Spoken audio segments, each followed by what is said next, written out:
네, 뉴스 속 경제 이슈를 심층 분석하고 최신 고용 동향을 살피는 고용브리핑 365 시간입니다. 강은나래 기자 함께합니다. 안녕하세요. 안녕하세요. 네, 무더위가 기승을 부리고 있습니다. 그래서 저도 오늘 좀 옷을 가볍게 입고 나왔는데요. 공공기관은 물론 기업에서도 급격한 무더위에 가벼운 옷차림으로 출근하는 경우가 많아지고 있다고 합니다. 그런데 직장에서 허용할 수 있는 가벼운 옷차림의 기준은 과연 어디까지일까요? 오늘의 이슈픽에서 살펴봅니다.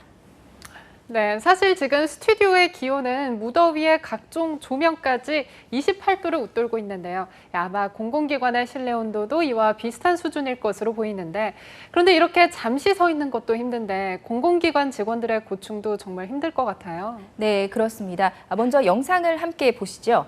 자, 반바지 차림으로 걸어가는 이 남자 과연 누구일까요? 바로 허성무 창원시장인데요. 이렇게 반바지를 입고 향하는 곳은 바로 시청입니다. 그러니까 시장이 반바지를 입고 출근을 하는 건데요. 더구나 주말이 아닌 평일이었습니다. 화면을 보시면서 그래도 시를 대표하는 시장인데 반바지 차림으로 출근을 하는 건 좀 과한 게 아니냐 반문하는 분도 계실 겁니다. 다양한 반응이 있지만요. 그래도 창원시는 매주 수요일을 프리 패션 데이로 정해서 이렇게 시장부터 솔선수범해서 자유로운 복장을 독려하고 있다고 합니다. 네, 지자체 수장이 반바지를 입고 출근하는 건 참 드문 일일 텐데요. 허 시장의 이 파격적인 복장, 공공기관의 실내 온도와도 관계가 있는 건가요? 네, 그렇습니다. 그 이유에 대해서 허성무 시장의 입으로 직접 한번 들어보시겠습니다. 여름철 실내 온도가 정부 지침에서 28도씨 이상으로 유지되게 되어 있습니다. 28도씨 이상이 되면 사무실에는 훨씬 더 덥거든요.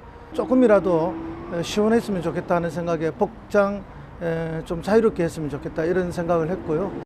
네, 정부는 전기요금을 아끼기 위해서 2010년부터 전국 공공기관의 여름철 실내 온도를 28도 이상으로 유지하고 있습니다. 하지만 다들 느끼시겠지만 여름철의 높은 습도를 고려하면 28도 쉽게 참아낼 수 있는 온도는 아닙니다.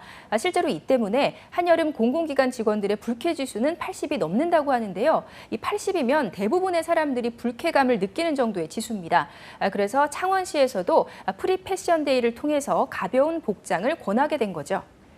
네, 긴바 지옥이다라는 이야기가 있잖아요. 이 긴바지와 지옥이라는 말이 합쳐져서 더욱 여름 긴바지를 입는 노동자들의 고충을 표현한 신조어인데요. 그래서 공공기관에서 이러한 프리패션데이를 도입하면 호응이 굉장히 클 것 같아요. 네, 그렇습니다. 이렇게 여름철에 가벼운 복장으로 출근을 하는 모습을 쿨비즈룩이라고 하죠. 우리나라에서 쿨비즈룩을 제일 처음 도입한 공공기관은 바로 서울시입니다. 여기서 말하는 쿨비즈룩의 허용 단계는 딱 반바지까지입니다. 서울시는 2005년부터 매년 여름마다 반바지와 샌들을 권장하는 이른바 시원 차림이라는 이름의 쿨비즈룩 캠페인을 벌이고 있습니다. 실제로 박원순 서울시장도 패션쇼나 공식적인 행사에서 이런 반바지 차림으로 여러 번 등장해서 화제가 되기도 했습니다. 지난해에는 수원시에 이어서 경기도도 올해부터 7월에서 8월까지 2달간 공무원의 반바지 착용을 허용하는 복장 간소화 방안을 추진하기로 했는데요. 경기도는 내부 게시판에 올라온 한 공무원의 제안을 계기로 쿨비즈룩 도입에 앞서서 도민과 직원들에게 설문조사를 했다고 합니다. 온라인 설문조사에 참가한 도민의 80.7%와 직원의 79%가 반바지 근무에 찬성을 해서 쿨비즈룩을 한시적으로 도입하게 됐습니다. 네, 무더운 공공기관의 실내를 다소나마 견디게 할 수 있는 조치라는 생각이 드는데요. 실제로도 반바지를 입는 직원들이 좀 많은 편인가요? 우선 가장 먼저 이 제도를 도입한 서울시를 살펴보면요. 안타깝게도 현재까지는 큰 호응이 없습니다. 올해는 좀 더 지켜봐야겠지만 현재까지 반바지를 입고 출근하는 공무원의 사례는 극히 드문 편인데요. 공무원들의 경우에 대민 업무를 보거나 유관단체와 회의를 하는 경우가 작기 때문에 예의상 반바지를 입고 나서는 걸 여전히 꺼려한다는 겁니다.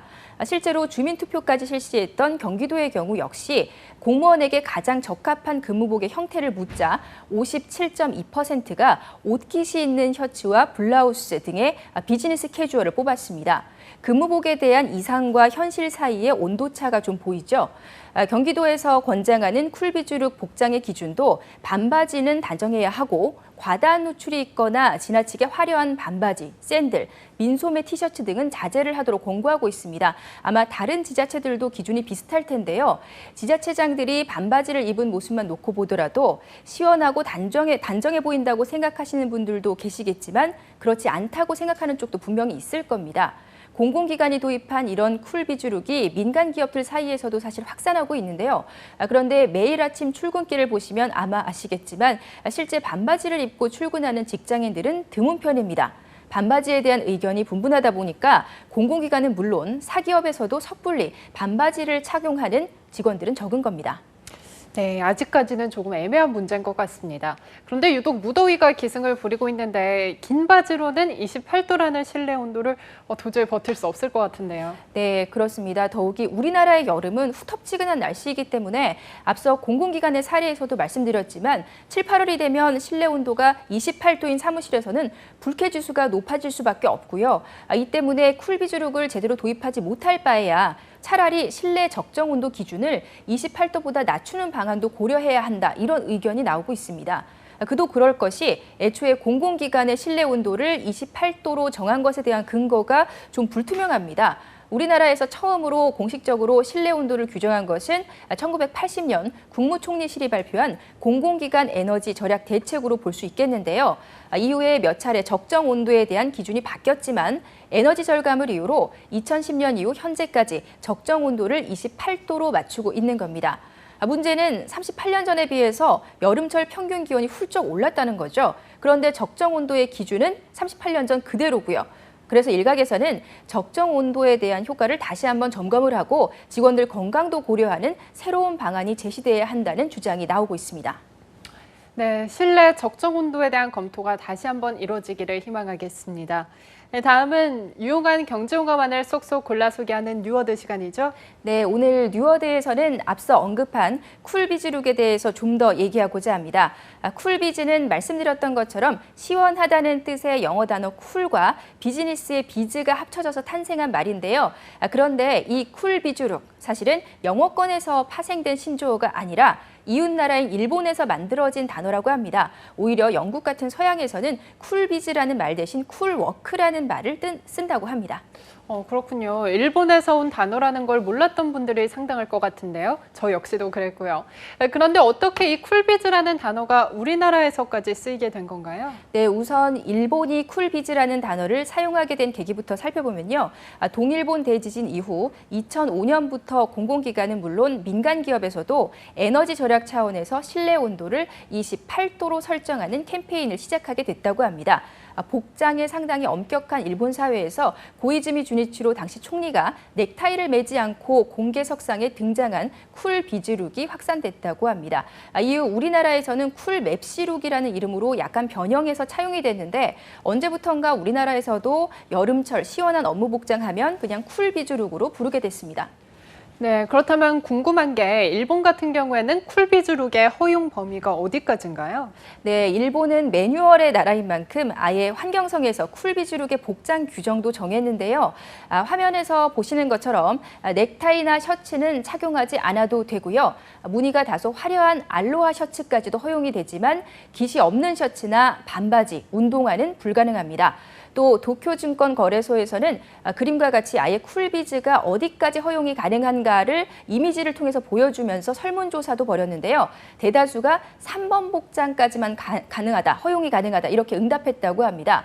하지만 최근에는 쿨비즈룩에 대한 개념이 점차 희미해지고 있다고 하는데요. 그 이유가 일본 정부가 기온과 습도가 너무 높은 날에는 건강이 위험하니까 그냥 전기를 아끼지 말고 에어컨을 켜라 이렇게 권장하고 있기 때문입니다. 한국이나 일본이나 더운 건 비슷할 텐데 양국 정부의 대응에는 온도차가 엿보이는 상황입니다. 네, 그렇네요. 한낮에 기온이 30도까지 올라가는 무더위를 보이고 있습니다. 물론 전기를 아끼는 것도 중요하지만 어떻게 하면 더 효율적으로 전기를 아낄 수 있는지에 대한 고민도 필요할 텐데요. 우리나라에서 환경이라는 의미에는 에코라는 의미도 있지만 일하는 곳의 분위기를 뜻하는 환경이라는 의미도 있잖아요. 두 마리 토끼를 모두 잡을 수 있는 합리적인 대책이 나오기를 바라겠습니다. 오늘도 강은나래 기자 함께했습니다. 고맙습니다. 지금까지 고용브리핑 365였습니다.